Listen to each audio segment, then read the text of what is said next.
देखिए जगत गुरु तत्वदर्शी संत रामपाल जी महाराज के मंगल प्रवचन कि एक महापुरुष जो पूरे विश्व को सच्चा ज्ञान देगा, सारा संसार उसका आदर करेगा, वो प्रगट हो चुका है। अब आपको उनकी शब्दों में सुनाऊंगा, अच्छा लगेगा। देखिए, जय गुरुदेव की अमर वाणी, भाग 2। और ये कहां से छपी है देखिएगा। ये है श्री तुलसीदास जी, अब ते चले गए जहां न जाना था। जय गुरुदेव की अमर वाणी, शाकाहारी सदाचारी बाल संघ से संकलित, प्रकाशक है दिव्या शर्मा, 88 साकेत कॉलोनी, मथुरा, उत्तर प्रदेश। और मूल्य इतने, मुद्रक है अर्जेंट प्रिंटर्स, पुराना बस स्टैंड, मथुरा, उत्तर प्रदेश। ये है वो महापुरुष। अब इसके चेले क्या कहते हैं, विश्व को शांति अभी नीचे मिलेगी जब तक ये यहां रहे दूना नाश हो गया विश्व का, शांति नाम की चीज नहीं। अब आपको दिखाते हैं, इसके 58 पृष्ठ पर ले चलते हैं। ये 59 पृष्ठ है, 59। और ये 28 अगस्त 1971 को साकारी पत्रिका में छपा। उस दिन इसने बोली है वाणी, क्या कहा है, उस महापुरुष का जन्म भारतवर्ष के एक छोटे से गांव में हो चुका है और वह व्यक्ति मानव इतिहास का सबसे महत्वपूर्ण व्यक्ति बनेगा। उसे जनता का इतना बड़ा समर्थन प्राप्त होगा कि आज तक किसी को नहीं मिला है। वह महापुरुष नए सिरे से विधान को बनाएगा और वह विश्व के संपूर्ण देशों पर लागू होगा। उसका एक झंडा होगा, उसकी एक भाषा होगी।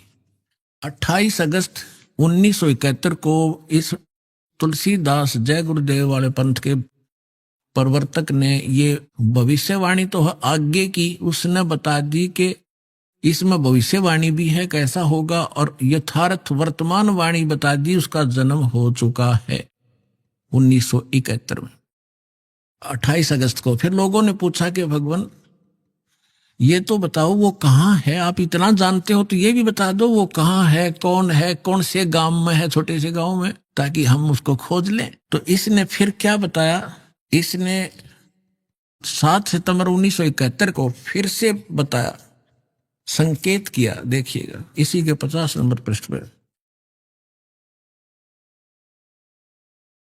यही वो पुस्तक है, जय गुरुदेव की अमर वाणी, भाग 2। इसके 50 पृष्ठ पे 7 सितंबर 1971 को इसने भविष्यवाणी की और उसमें क्या बताया कि वह अवतार जो 28 अगस्त को इसने बताया था 71 में, वह अवतार जिसकी लोग प्रतीक्षा कर रहे हैं 20 वर्ष का हो चुका है।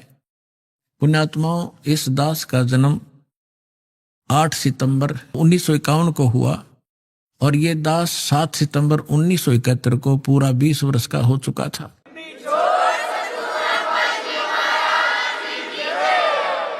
ये देखिएगा, वह अवतार जिसकी लोग प्रतीक्षा कर रहे हैं वो 20 वर्ष का हो चुका है। यदि उसका पता बता दूं तो लोग पीछे पड़ जाएंगे। अभी ऊपर से आदेश बताने के लिए नहीं हो रहा है। मैं समय का इंतजार कर रहा हूं और सभी महात्माओं ने समय का इंतजार किया है। समय आते ही सबको सब कुछ मालूम हो जाएगा। ये 7 सितंबर 1971 को उसने भविष्यवाणी की। इस दास ने 2012 में एक, जैसा कि मीडिया उनके भी प्रवचन लिए और हमारे भी लिए, दास ने इस वाणी को पढ़कर एक सत्संग किया था कि यदि इस तुलसीदास जी की आज बैटरी चार्ज हो, 1971 में इसकी बैटरी चार्ज थी, इसकी दिव्य दृष्टि काम कर रही थी, पुण्य इसके पास बहुत से ढेर सारे थे, इसने उनका नाश कर लिया गलत साधना करके। जैसे इन्वर्टर की बैटरी में पहले से संग्रह की हुई एनर्जी जब तक चलेगी वो चलेगी, यदि चार्जर नहीं लग रहा तो भी चलेगी, लेकिन वो एकदम खत्म होगी यदि चार्जर फिर नहीं लगाता, यानी सत साधना नहीं की। यही दशा इस महापुरुष की हुई। ये पुण्यात्मा था, इसने 1971 में इसकी दूरदृष्टि काम करे थी। इसने बिन की बिन बता दी कि वो महापुरुष, उसका जन्म हो चुका है और 7 सितंबर 1971 को 20 वर्ष का हो चुका है। लेकिन दास ने कहा कि यदि आज इसकी दिव्य दृष्टि काम करती है तो तुलसीदास जी बता दे अपने शिष्यों को कि जिसके बारे में मैंने 7 सितंबर 1971 को भविष्यवाणी की थी वो बरुआला में आ रहा है, चले जाओ।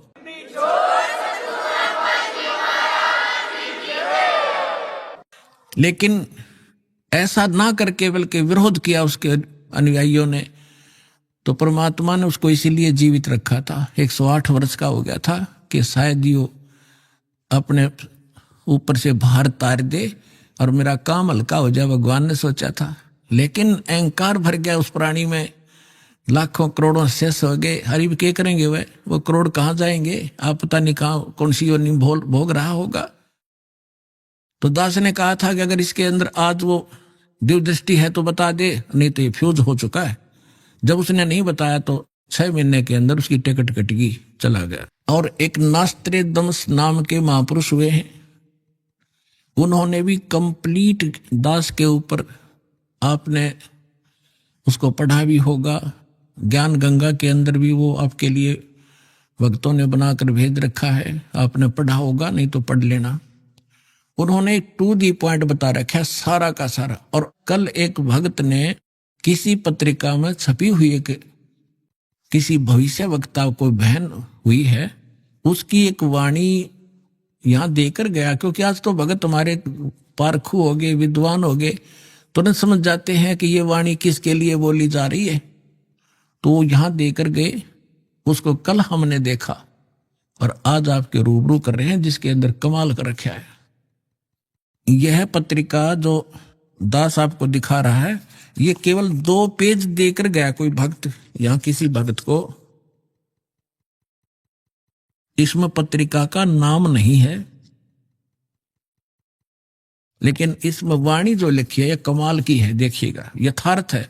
इसका फिर भक्तों ने इस यूट्यूब पर भी खोजा है, जो का त्यों पाया है। एक फ्लोरेंस नाम की भविष्य वक्ता हुई है अमेरिका में, और उसने इस दास के बारे में, एक महापुरुष के बारे में, ये तो आप कहने की जरूरत नहीं, बार बार कहना अच्छा भी ना लगता, अब पे पता लग जाएगा सब सारे लक्षणों को जब आपके रूबरू किया जाएगा। इसने कहा कि विश्व प्रसिद्ध भविष्य वक्ता फ्लोरेंस ने भविष्यवाणी की है कि तीसरा विश्व युद्ध नहीं होगा, वह भारत के प्रयासों से टल जाएगा। एक दिव्य महापुरुष की विचारधारा से भारत में एक आध्यात्मिक लोग सत्ता में आएंगे। उस महापुरुष के अनुयायी उनकी इस नई विचारधारा को विश्व में फैलाएंगे। भारत ही नहीं, पूरे विश्व के लोग उस विचारधारा से प्रभावित होंगे। भविष्य वक्ता फ्लोरेंस की महत्वपूर्ण वाणियां। अब देखिए, ये है वो, पूरा देखना एक बार, ये है वो बहन जिसका फोटो है, ये चित्र बना है इस पत्रिका के अंदर। ये वो बहन खड़ी है, जैसे एक फिलोसफर की तरह इनकी दृष्टि स्पष्ट दिखाई दे रही है। अब इसके हम आगे और पढ़ेंगे तो आनंद घना आएगा। इसके हमने फोटो स्टेट कर रखी है, इसमें निशान लगा रखे, इसमें कुछ उभरे हुए अक्षर हैं, अच्छे पढ़े जाएंगे। देखिए, इसमें ज्यादा ना पढ़ के हम अपने काम का पढ़ेंगे। वो हमने 53 पर पढ़ा था, ये हमने 53 पृष्ठ है इसका, इस पे पढ़ा था। ये यहाँ 53 पृष्ठ है, यहां देखा था 53 पृष्ठ पे। और अब हम यहां पढ़ेंगे 54 पृष्ठ पे, ये 54 पृष्ठ है। अब देखिएगा यहाँ क्या लिखा है। पहले उसने बताया कि इस प्रकार बहुत सी भविष्यवाणियां इसकी, इराक के राष्ट्रपति सद्दाम हुसैन ने अमेरिका से युद्ध किया, इस प्रकार की बहुत सी खतरा मंडला रहा था, टल गया। फ्लोरेंस की इतनी भविष्यवाणियां सच साबित हुई हैं कि कोई उनकी भविष्यवाणियों पर शक तक नहीं कर सकता। वैज्ञानिक भी उनकी भविष्यवाणियों के सच होने के से आश्चर्यचकित हैं। फ्लोरेंस ने अपनी भविष्यवाणी में कई बार भारत का जिक्र किया है। The fall of sensational culture नाम की अपनी पुस्तक में उन्होंने लिखा है, सन 2000 आते आते प्राकृतिक संतुलन भयावह रूप से बिगड़ेगा। यानी लोगों में दुराचार, रिश्वतखोर, हाहाकार, बेईमाना घर कर जाएगा। लोगों में आक्रोश का भावना प्रबल होगी, दुराचार पराकाष्ठा पर होगा। पश्चिम देशों के विलासिता पूर्ण जीवन जीने वालों में निराशा, बेचैनी और अशांति होगी। अतृप्त अभिलाषाएं और जोर पकड़ेंगी, जिससे उनकी अपनी कटुता बढ़ेगी। चारों ओर हिंसा और बर्बरता का वातावरण होगा। गरीब संपन्न व्यक्तियों की संपत्ति छीनेंगे, ऐसा वातावरण होगा और चारों ओर हाहाकार मच जाएगा। अब देखो, अब ये भविष्य वक्ता कह रही है कि ऐसी, अगर वो संत ना आता तो ऐसी दशा भारत की हो जाती, लोग एक दूसरे ने लूटने लग जाते। अब इसने तुरंत फिर क्या कहा कि उस संत की विचारधारा से वो घातक माहौल टल जाएगा। देखिए यहां आगे ऐसा वातावरण होगा, ऐसा हाहाकार मच जाएगा। लेकिन भारत से उठने वाली एक नई विचारधारा, लेकिन भारत से उठने वाली एक नई विचारधारा इस घातक वातावरण को समाप्त कर देगी। वह विचारधारा वैज्ञानिक दृष्टि से लोगों में सामंजस्य और आपसी भाईचारा और भाईचारे का महत्व समझाएगी। वह यह भी समझाएगी कि धर्म और विज्ञान में आपस में विरोध नहीं है। आध्यात्मिकता की उच्चता और भौतिकता का खोखलापन सबके सामने उजागर करेगी। अपने आत्माओं, ये तो चलो इन भविष्य वक्ताओं का तो इतना काम समझ लो आप। जैसे परमात्मा ने विद्वान बना दिया, पृथ्वी और सूरज बना दी, सब नक्षत्र बना दिए, और समय अपने आप निर्धारित है कि इस समय 6:20 पर सूर्य उदय होगा। अगर कोई खगोल भगोल का ज्ञाता अब बता दे कि फलानी तारीख को 6:20 पर सूर्य उदय होगा, वो ना बताता तो भी उसी समय होना ही था वो, क्योंकि उस परमात्मा ने वो निर्धारित सिस्टम बना ही रखा है। तो ये ना बताते तो भी परमात्मा ने पहले बोल ही रखा है, निर्धारित दिन ठीक का धर रखा है, वो तो ये होना ही होना था। ये बता रहे हैं तो आपके लिए और ज्यादा गोल्डन चांस है। सभी पुण्यात्माओं ने देर नहीं करनी चाहिए। महापुरुष बार बार कोई झूठ बोल रहे हैं, परमात्मा ने कहा, सब संत कहें, और ये भविष्य वक्ता बताने लाग रहे जो इस देश से भी संबंधित नहीं थे, और फिर भी नहीं समझोगे तो कति बालक हो तुम, तो बुद्धि ही नहीं दी फिर आपको। जैसे दास बहुत बार आपको समझाता है, हर एक प्रवचन में परमात्मा ने जो पहले बोला था वही दास आज बता रहा है। और अभी भी बहुत से मेरे अधिकतर जितने भी प्रवचन होते हैं इसी आधार पर होते हैं कि आप क्या कर रहे हो। आप यहाँ अरबपति बन गए, खरबपति बन गए, दुनिया न लूट लूट के, और वो सारा छोड़कर चले गए। सर्व सोने की लंका थी वह रावण से रणधीरम, एक पलक में राज विराजी जम के पड़े जंजीरम। चक्रवर्ती राजा था, सारी पृथ्वी पर शासन करे था, चूहा बनकर एक बिल खोद कर रह रहा है। खा कहिए कहते राम रटत निर्धन भला, टूटी घर की छान व सुंदर महल किस काम के, जा भक्ति नहीं भगवान। तो यहां ये बताना चाह रहे हैं, ये माइन बहन ने बताया है कि वो संत की विचारधारा से आध्यात्मिकता की उच्चता और इस भौतिकवाद का खोखलापन उजागर होगा।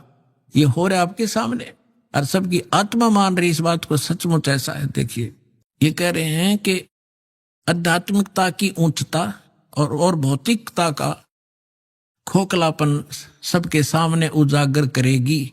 मध्य वर्ग उस विचारधारा से बहुत प्रभावित होगा।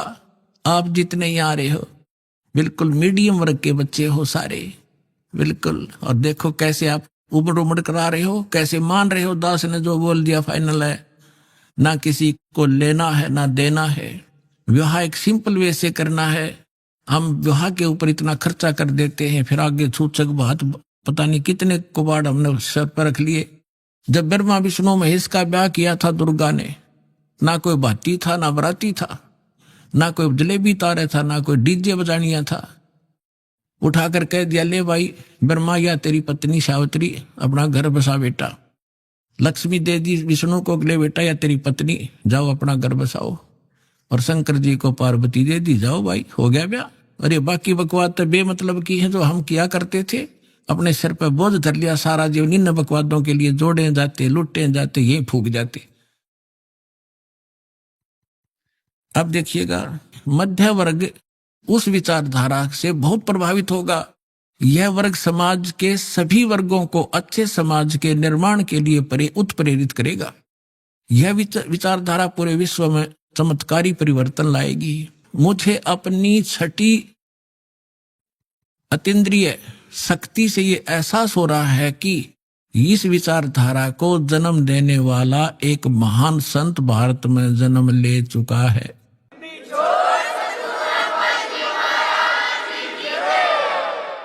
ये देखिएगा, ये 1900 यहां लिखा है कि एक पत्रकार ने 1964 में फ्लोरेंस से पूछा था और 1980 की शुरुआत तक व्यापक उथल-पुथल, 80-89 के बाद ऐसे भूकंप आएंगे कि न्यू जर्सी का कुछ हिस्सा तथा यूरोप और एशिया के कई देशों के स्थानों पर भूकंप से विदीर्ण हो जाएंगे, कुछ जलमग्न हो जाएंगे। तृतीय विश्व युद्ध का आतंक सबके दिमाग में बैठ जाएगा। वे इस युद्ध की तैयारी कर लेंगे, लेकिन भारतीय राजनेता नहीं, संत की तरफ से शिकार है, तीसरे युद्ध से वो समाप्त कर दे। तो 1964 तक यह जीवे थी। 1964 में तो ये युवा थी जो बता रही थी, 10, 20, 30 वर्ष और भी रहेगी, 94-95 तक यह जीवे थी। तो इसने उस समय बता दिया था, 1964 में भी इसने बता दिया था कि उसका जन्म हो चुका है। और उसको दृष्टि आगे की जो वर्तमान का जो दास की सती थी अब की है, वो भी दिखाई देती। देखिएगा, मुझे अपनी छठी अंतीन्द्रिय यानी अंदर के आभास से, उस शक्ति से ये एहसास हो रहा है कि इस विचारधारा को जन्म देने वाला वह महान संत भारत में जन्म ले चुका है। उस संत के ओजस्वी व्यक्तित्व का प्रभाव सबको चमत्कृत करेगा।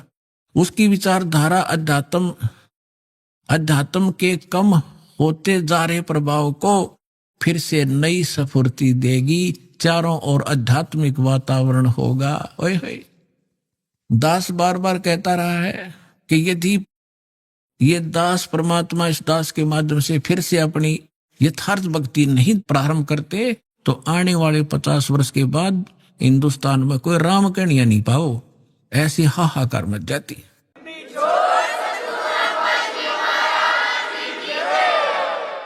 तो इसमें यही कहा है कि वो फिर गिरते हुए अध्यात्म सत्र को फिर से उभारेगा। इसका ये भावार्थ है। कहते हैं उस संत के ओजस्वी व्यक्तित्व का प्रभाव सबको चमत्कृत करेगा। उसकी विचारधारा अध्यात्म के कम होते जा रहे प्रभाव को फिर से नई स्फूर्ति देगा। चारों ओर आध्यात्मिक वातावरण होगा। संत की विचारधारा से प्रभावित लोग विश्व के कल्याण के लिए पश्चिम की ओर चलेंगे। धीरे धीरे एशिया, यूरोप, अमेरिका पर पूरी तरह छा जाएंगे। उस संत की विचारधारा से पूरा विश्व प्रभावित होगा, उनके चरण चिन्हों पर चलेगा। पश्चिमी देश के लोग, अमेरिका, इंग्लैंड आदि, उन्हें ईसा, मुसलमान उन्हें एक सच्चा रहनुमा और एशिया के लोग उन्हें भगवान का अवतार मानेंगे। उस महासंत की विचारधारा से बौद्धिक क्रांति आवेगी। बौद्धिक माने अच्छी बुद्धिमान लोग उसके साथ होंगे। देखो, बुद्धिजीवियों की मान्यताएं बदलेंगी। जो ये अंग्रेज पाके बैठे बड़े बड़े अफसर कहते हैं, नवी सोचने पर विवश होना पड़ेगा कि तुम कर क्या रहे हो, करना क्या चाहिए था। बुद्धिजीवियों की मान्यताएं बदलेंगी, उनमें ईश्वर के प्रति श्रद्धा और विश्वास की कोपलें फूटेंगी। फ्लोरेंस के अनुसार वह संत भारत में जन्म ले चुके हैं। वह इस संत से काफी प्रभावित थी। अपनी एक दूसरी पुस्तक golden light of new era में भी उन्होंने लिखा है कि जब मैं ध्यान लगाती हूं तो अक्सर एक संत को देखती हूं, गौर वर्ण के यानी गोरे वर्ण के। उस संत के ललाट पर गजब के तेज होता है। उनके ललाट पर आकाश से एक नक्षत्र के प्रकाश की किरणें निरंतर बरसती रहती हैं। ओए अपने आत्माओं, आप देखिएगा ये इस तरह आती है ये जैसे परमात्मा बैठे हैं सतलोक में, वहां से इस दास के ऊपर ये ऐसी अपनी किरण बरसा रहे हैं। यहां से आकाश से आ रही है और दास के ऊपर परमात्मा की शक्ति निरंतर चल रही है। उसी से आगे आपको कनेक्शन दिया जा रहा है।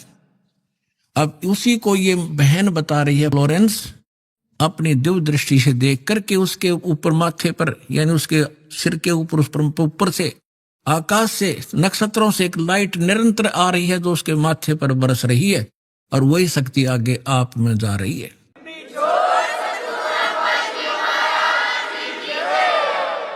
जब मैं ध्यान लगाती हूं तो अक्सर उस एक संत को देखती हूं गौर वर्ण के।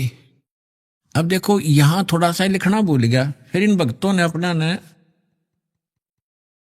इस एक बुक इसने बताई है, देखिएगा एक दूसरी पुस्तक golden light of new era, ये एक बुक है। इस बुक के आधार से भक्तों ने एक वेबसाइट से यानी यूट्यूब से निकाला है, वेबसाइट से इसकी है, इंग्लिश में है उसकी वाणी, वो इस प्रकार देखिएगा, यही है ये golden era divine, I can clearly visually A golden era divine, वो कहती है मैं देखती रहती हूं। यहां देखना, यहां पर है जो हिंदी उसने किया वो यहां से है, when I enter great flights of meditation I visualize, मैं देखती हूं।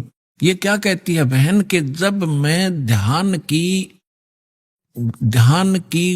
गहन ऊंचाइयों को छूती हूं, यानी जब मैं ऊपर उड़ती हूं ध्यान से, तो मैं क्या देखती हूं, देखिएगा when I enter great flights of meditation I visualize such a great संत हु इज फेयर स्किन्ड, यानी फेयर स्किन्ड माने साफ वर्ण का, गौर वर्ण का, विद व्हाइट हेयर, उसके बाल सफेद हैं, white hair, and without a beard and moustaches, वो बिना दाढ़ी मूछ का है।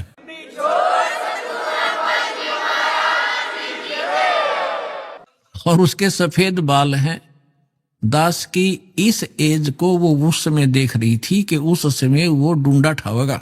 अब उसी का अंश इसने यहां थोड़ा सा कम अनुवाद कर पाया, ये भूल गया होगा।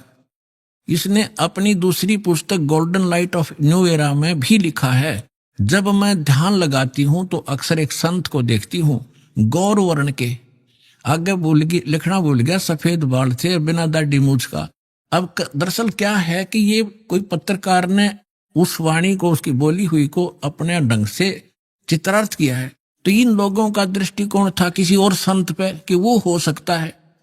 इसमें लिख रखा है कि वो श्री राम शर्मा होगा, इस अंग्रेजी वाले ने आगे चल के दो, जैसे गीता मूल तो सही है, मूल पाठ गीता का अनुवादकर्ताओं ने अपने हिसाब से श्री कृष्ण का ऊपर बना रखी थी, श्री कृष्ण बोल रहा है गीता। तो ये लोग ऐसे यहां ये जान के छोड़ गया कि वो सफेद बाल होंगे और बिना दाढ़ी मूछ वाला होगा, इसलिए यहां छोड़ गया। इसमें इंग्लिश वाली में उसकी में साफ लिखा है, वो उसकी अपनी बोली हुई भविष्यवाणी है, अपनी भाषा में। यहां देखिएगा, जब मैं ध्यान की लगाती हूं तो अक्सर एक संत को देखती हूं गौर वर्ण के, उस संत के ललाट पर गजब के तेज होता है, उनके माथे पर ललाट पर आकाश से एक नक्षत्र के प्रकाश की किरणें निरंतर बरसती रहती हैं।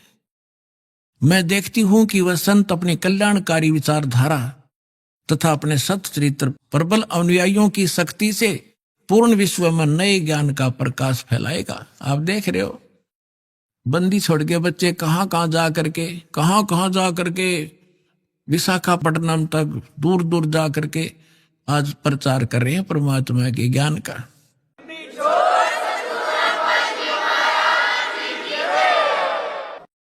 देखियो, तो वह संत अपनी कल्याणकारी विचारधारा तथा अपने सत चरित्र प्रबल अनुयायियों की शक्ति से संपूर्ण विश्व में नए ज्ञान का प्रकाश फैला रहे हैं। वह संत अपनी शक्ति निरंतर बढ़ा रहे हैं, उनमें इतनी शक्ति है कि वह प्राकृतिक परिवर्तन भी कर सकते हैं।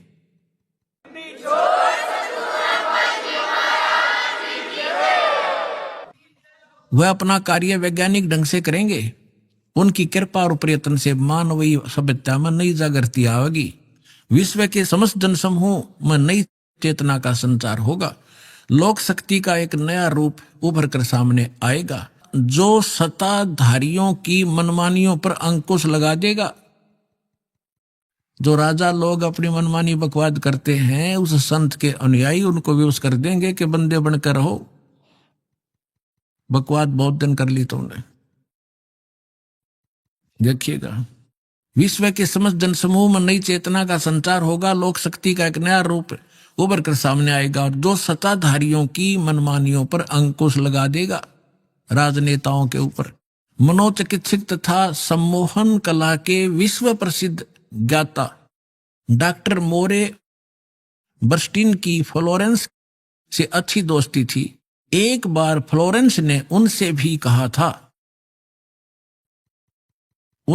कहा था कि डॉक्टर, वह समय बड़ी तेजी से निकट आ रहा है जब सत्ता लोलुप्त राजनेताओं की अपेक्षा आप जैसे समाज सेवकों की बातें समाज अधिक ध्यान से सुनेगा।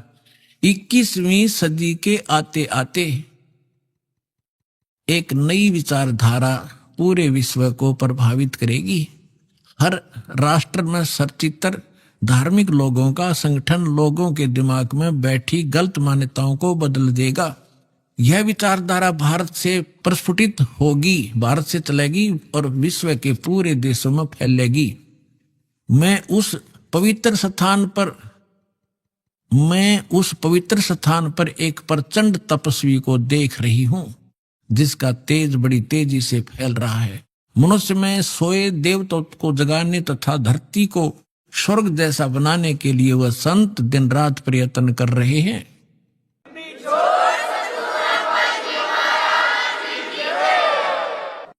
एक पत्रकार ने 1964 में फ्लोरेंस से पूछा था कि क्या वह दुनिया का भविष्य बता सकती है। फ्लोरेंस ने इसके बाद जवाब में कहा था 1980 में ये होगा, 1990 में ये होगा, सारा कुछ बताया था। ठीक, आगे क्या बताया है कि तीसरा विश्व युद्ध के शुरू होने तक भारत के शासन की बागडोर, ये कहते हैं कि विश्व युद्ध का आतंक सबके दिमाग में बैठ जाएगा और भारतीय राजनेता अपने प्रभाव और बुद्धि से तीसरे विश्व युद्ध को टालने में सफल हो जाएंगे। तीसरे विश्व युद्ध के शुरू होने तक भारत के शासन की बागडोर आध्यात्मिक वृत्ति के लोगों के हाथ में होगी, इसलिए उनके प्रभाव से विश्व युद्ध टलेगा। वे शासक एक महान संत के ओजस्वी तथा क्रांतिकारी विचारधारा से प्रभावित होंगे। वे उस संत के प्रति उसी तरह समर्पित होंगे जैसे वाशिंगटन स्वतंत्रता एवं मानवता के प्रति समर्पित थे।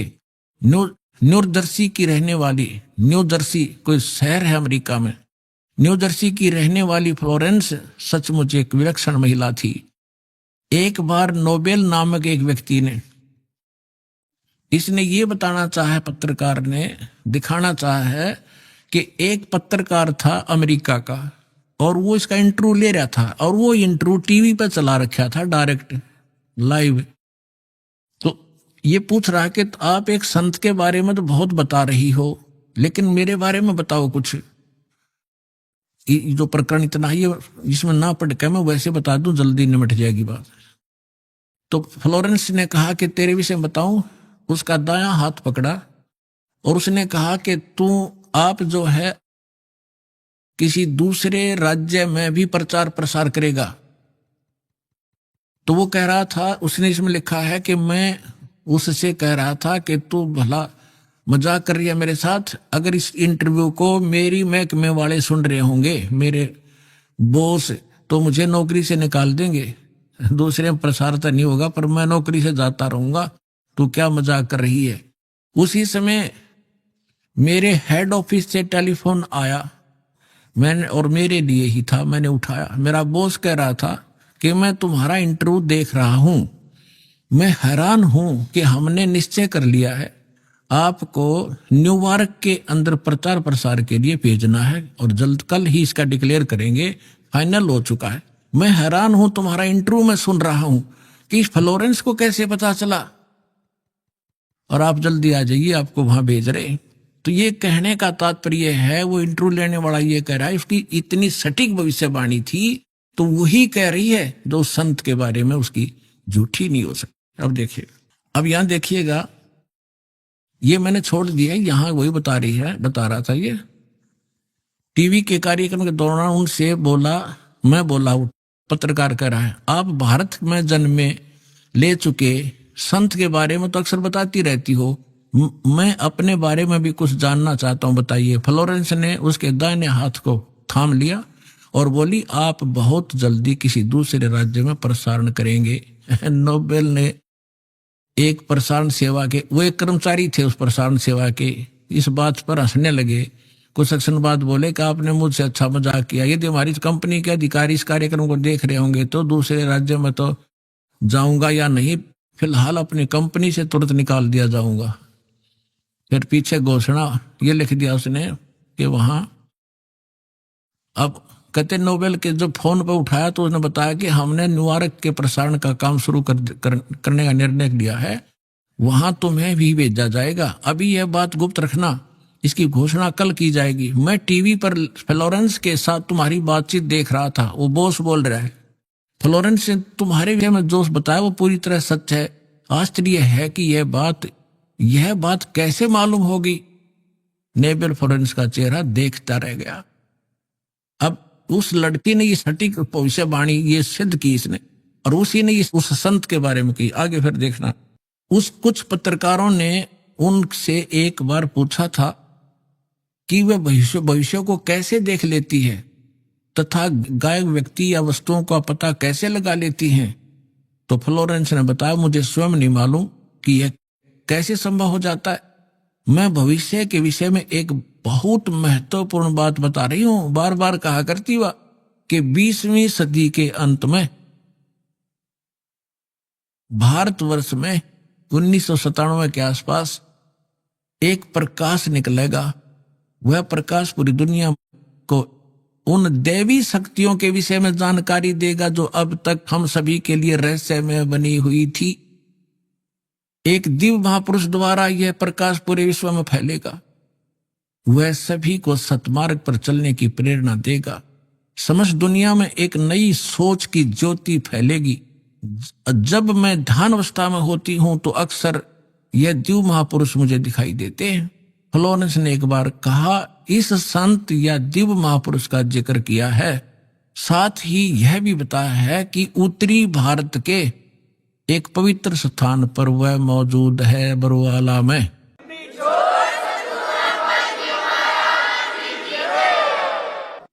अब आप हिसाब लगा लियो पुण्यात्माओं, कौन है वो दास।